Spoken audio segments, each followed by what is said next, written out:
జయంతి ఉత్సవాల సందర్భంగా నిర్వహించున్న ఈ కార్యక్రమానికి అధ్యక్షత వహిస్తున్న కళాశాల ప్రిన్సిపాల్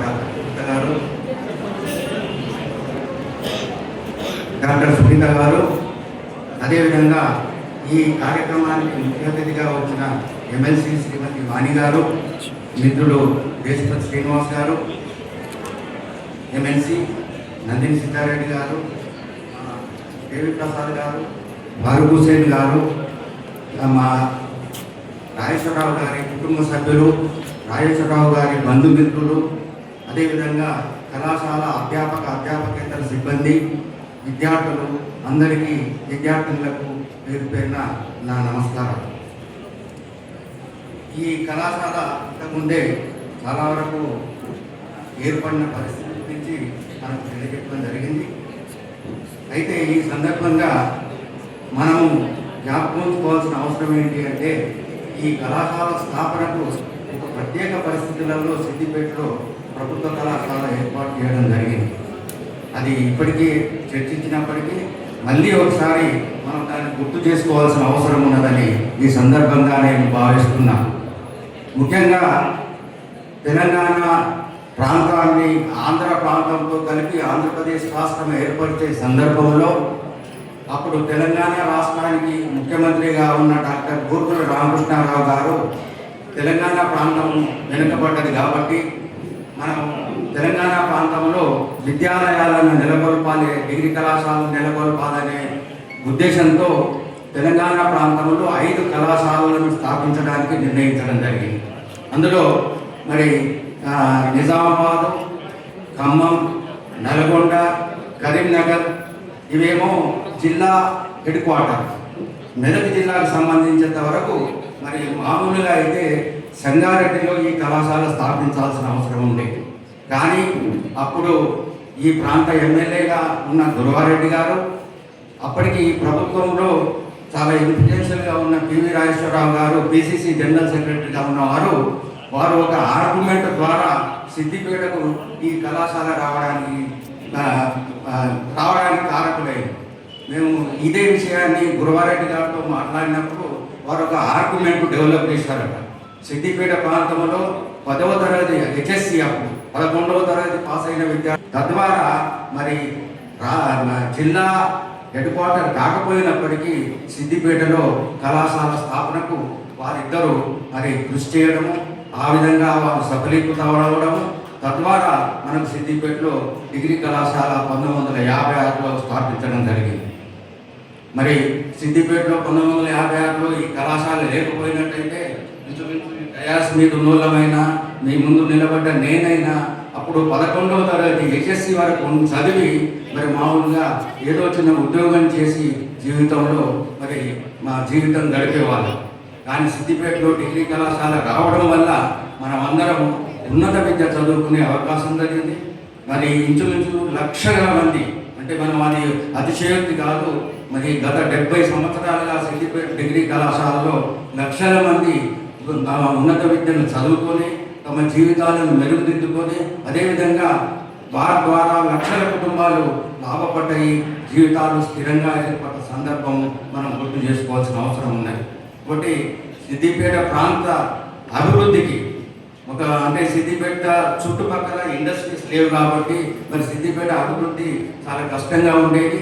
కానీ సిద్దిపేటలో కళాశాల స్థాపించడం వల్ల సిద్దిపేట ప్రాంతానికే కాకుండా వరంగల్ ప్రాంతానికి, కరీంనగర్ ప్రాంతానికి, అదేవిధంగా నిజామాబాద్ ప్రాంతానికి కూడా ఈ సిద్దిపేట కళాశాలలో విద్యార్థులు చదువుకొని ఎంతో అభివృద్ధి చెంది తమ కుటుంబాలను, లేకపోతే ఉన్నత స్థితిలో చాలామంది ప్రొఫెసర్లు అయ్యారు, ఇంజనీర్లు అయ్యారు.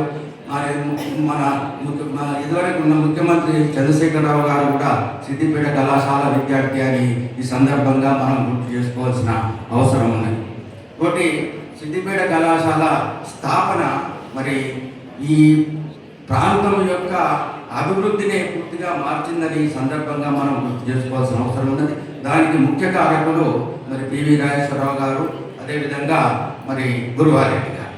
అయితే 2004లో గురువారెడ్డి గారు ఉన్నారు కాబట్టి మనం సిద్దిపేటలో గురువారెడ్డి గారిని పెద్ద ఎత్తున సన్మానించుకోవడం జరిగింది. ఆ తర్వాత మరి నేను నందిని సిద్ధారెడ్డి గారు, మిత్రులు రవి గారు కలిసి, రవికుమార్ గారు కలిసి సిద్దిపేట పూర్వ విద్యార్థుల సంఘాన్ని స్థాపించుకోవడం జరిగింది. ఈ సిద్దిపేట పూర్వ విద్యార్థుల సంఘం స్థాపన తర్వాత మరి పెద్ద ఎత్తున ఈ పూర్వ విద్యార్థుల సంఘం తరఫున కార్యక్రమాలు నిర్వహించుకోవడం జరిగింది. మరి 2006వ సంవత్సరంలో మరి గోల్డెన్ జూబ్లీ సెలబ్రేషన్స్ చేసుకోవాలి కాబట్టి విగ్రహ ప్రతిష్టాపన చేయడం జరిగింది. మరి సిద్దిపేట పట్టణానికి ఎంతో కృషి చేసిన రాజేశ్వరరావు గారికి సిద్దిపేట పట్టణంలో విగ్రహాలు లేకపోయినప్పటికీ మరి సిద్దిపేట కళాశాలలో మరి అప్పుడు ఉన్న మా చంద్రశేఖరరావు గారు కానివ్వండి, లేకపోతే మనం అందరం కలిసి ఒక పెద్ద ఎత్తున కార్యక్రమాన్ని నిర్వహించుకొని వారి విగ్రహాన్ని ప్రతిష్టాపించుకోవడం జరిగింది. 100 సంవత్సరాలు జరిగింది. మరి రాజేశ్వరరావు గారి కృషిని, రాజేశ్వరరావు గారి మరి ప్రయత్నాన్ని మనం ఎల్లప్పుడూ గుర్తుంచుకోవాల్సిన అవసరం ఉన్నది. తప్పకుండా ఇవాళ సిద్దిపేట కళాశాల ఇంచుమించు ఒక మినీ యూనివర్సిటీగా ఏర్పడ్డది. ఇంకా అభివృద్ధి చెందాలని అందరం ఆశిద్దాం. తప్పకుండా కొన్ని రోజులలో సిద్దిపేట ఒక యూనివర్సిటీ, సిద్దిపేట డిగ్రీ కళాశాల యూనివర్సిటీగా మారాల్సిన అవసరం ఉందని సందర్భంగా తెలియజేస్తూ, తప్పకుండా ఆ దిశలో వారు ఏదైతే పునాది వేశారో, రాజేశ్వరరావు గారు, గురువారెడ్డి గారు ఏదైతే పునాది వేశారో ఆ పునాది మీద ఇవాళ డిగ్రీ కళాశాల ఇంకా ఉన్నతంగా తలెత్తుకొని ఈ ప్రాంత విద్యార్థులు చదువుకొని ఎన్నో ప్రాంతాల్లో స్థిరపడి ఒక మంచి జీవితాన్ని గడుపుతున్న సందర్భాన్ని మనం గుర్తు చేసుకోవాల్సిన అవసరం ఉన్నది. కాబట్టి అయితే ఇంతకుముందే సిద్ధారెడ్డి గారు, నేను ఒకటి అనుకున్నా, ఈ కార్యక్రమాన్ని ఇంతటితోనే ముగించకుండా ప్రతి సంవత్సరము రాజేశ్వరరావు గారి జన్మదినాన్ని, అదేవిధంగా గురువారెడ్డి గారి జన్మదినాన్ని పెద్ద ఎత్తున కాకపోయినా చిన్న ఎత్తునైనా సిద్దిపేట కళాశాలలో నిర్వహించే బాగుంటుందని వారు అనుకోవడం జరిగింది. మరి కళాశాల యాజమాన్యం, ముఖ్యంగా ప్రిన్సిపాల్ గారు, ఉపన్యాసకులు, ఇతర మిత్రులు ఆ దిశలో ఆలోచించినట్టయితే పూర్వ విద్యార్థుల సంఘంగా నేను కానీ, సిద్ధారెడ్డి గారు కానీ, ఇతర మిత్రులు కానీ మా సహాయ సహకారాలు ఉంటాయని సందర్భంగా తెలియజేస్తూ, మరి ఈ కార్యక్రమాన్ని ఇంత పెద్ద ఎత్తున నిర్వహించడానికి తోడ్పడ్డ కళాశాల ప్రిన్సిపాల్ గారు, అధ్యాపకులకు, అదేవిధంగా ఈ కార్యక్రమాన్ని ఇంత పెద్ద ఎత్తున నిర్వహించడానికి ముందుకొచ్చిన రాజేశ్వరరావు గారి కుటుంబ సభ్యులను అభినందిస్తూ ఈ కార్యక్రమానికి నన్ను ఆహ్వానించినందుకు మరి కృతజ్ఞతలు తెలియజేస్తూ సెలవు తీసుకుంటాను.